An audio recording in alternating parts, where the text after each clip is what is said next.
Մոտ 2 տարի տևած քննարկումներից հետո մենք Երևանի թիմ նոր կարելի ասել նոր օրենքի փաթեթը եւ հարակից օրենքներում փոփոխությունների փաթեթը ուղարկում ենք ազգային ժողով եւ արդեն իսկ հաջորդ փուլով պետք է ազգային ժողովի գործընկերների հետ քննարկենք ինտենսիվ կերպով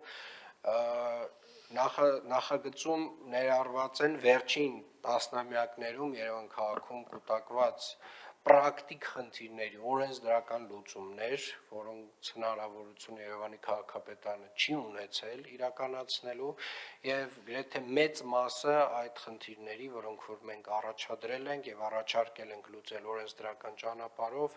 ընդունվել են։ Ես մի հատվածի մասին ուզում եմ խոսել, որը որ դուրս է եկել նախագծից, որովհետեւ կառավարության ոչ նախորդ, բայց դրա նախորդ նիստին խոսել եմ, դա քարշակների արտապատվիրակման օրենսդրական հնարավորություններ, որ պետք է տրվեր Երևանի քաղաքապետարանին, բայց այնուամենայնիվ ՆԳՆ գործընկերների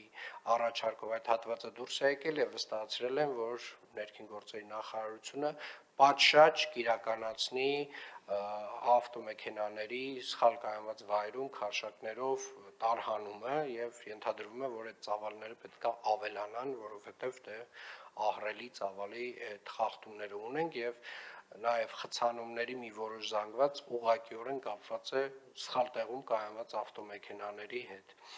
Շնորհակալություն եմ հայտնում բոլոր գործընկերներին, ովքեր որ մասնակցել են նախագծի կազմման աշխատանքներում, այս տեսակ նախագծերի համար հիմնականում պարոն Մարգարյանը ճիշտ է ասում, միշտ միջազգային փորձագետներ են ներգրավում, միլիոնավոր դոլարներ են ծախսվում, սա արվել է տեղական ուժերով եւ բավական որակով է արվել, որի համար շնորհակալություն եմ հայտնում բոլոր այն մարդկանց, ովքեր որ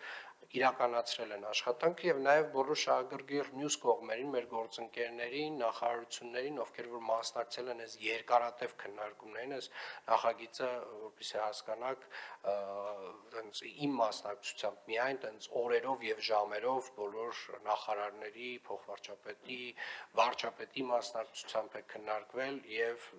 այնց շատ տևական եւ երկար աշխատանքի արդյունք է եւ բոլորին ուզում եմ շնորհակալություն հայտնել այս աշխատանքը համենայն դեպս այս փուլը ամփոփելու համար։ Շնորհակալ եմ։